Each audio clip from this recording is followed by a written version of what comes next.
রিম্পা সমাদ্দার স্মৃতি ট্রফি মেঘদূত সংঘ অধিনায়ক এবং খেলোয়াড়দের হাতে তুলে দেওয়া হচ্ছে রিম্পা সমাদ্দার স্মৃতি trophy. Three cheers for Meghdoot Sangha FM. Three cheers for Meghdoot Sangha FM.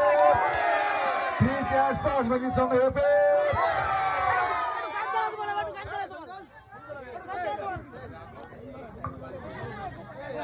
সবাইকে ট্যাংরাগড় মেঘদূত সংঘের তরফ থেকে অনেক অনেক শুভেচ্ছা এবং অভিনন্দন জানাই। আজকে এই ফাইনাল খেলায় আমাদেরকে এভাবে সহযোগিতা করার জন্য এবং আগামী বারেও যাতে আমরা আরো সুন্দরভাবে এই টুর্নামেন্টের আয়োজন করতে পারি সেই প্রত্যাশা নিয়ে সকলকে অনেক অনেক শুভেচ্ছা এবং অভিনন্দন জানিয়ে আমাদের আজকের এই কর্মসূচি এখানেই সমাপ্তি ঘোষণা করছি।